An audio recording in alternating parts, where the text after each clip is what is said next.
కుంపటి ప్రతి ఒక్కరిలోనూ phone tapping భయం ఏర్పడతా ఉంది.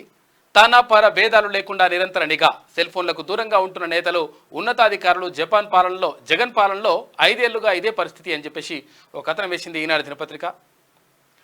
ప్రజాప్రతినిధులు, అధికారులు, న్యాయ నిపుణులు, జర్నలిస్టులు, చిన్నపాటి నాయకులు ఒక స్థాయి ఉన్న ఎవరిని కదిలించినా తమను ఎవరో వెంటాడుతున్నారనే భయం, ఫోన్ ట్యాప్ చేస్తున్నారనే వణుకు, దాని ఆధారంగా ఎటు నుంచి ఏ ప్రమాదం ముంచుకొస్తుందనే ఆందోళన ఎక్కడైనా నలుగురు ఐఏఎస్, ఐపీఎస్ అధికారులు కలిసినా స్వేచ్ఛగా మాట్లాడుకోలేని పరిస్థితి ఒక ఆంధ్రప్రదేశ్లోనే కల్పిస్తున్నాయి. అయితే ఇంటికి వెళ్ళాక కుటుంబ సభ్యులతో మాట్లాడుతున్న పక్కనున్న ఫోన్ నుంచి తమ మాటల్ని ఎవరు వింటున్నారో అని కలవరానికి గురవుతా ఉన్నారు అని చెప్పేసి ఒక కథనం వేసింది ఈనాడు దినపత్రిక. మొత్తం మీద ఫోన్ ట్యాపింగ్ జరుగుతూ ఉంది. వైసీపీ ప్రభుత్వం అధికారంలోకి వచ్చిన తర్వాత ఈ 5 సంవత్సరాల నుంచి అందరిది అంటే ప్రముఖుల ఫోన్లతో పాటు వ్యక్తిగతమైనటువంటి సమాచారాన్ని కూడా ఆ ఫోన్ల ద్వారా తీసుకుంటున్నారని చెప్పేసి ఒక కథనం వేసింది ఈనాడు దినపత్రిక.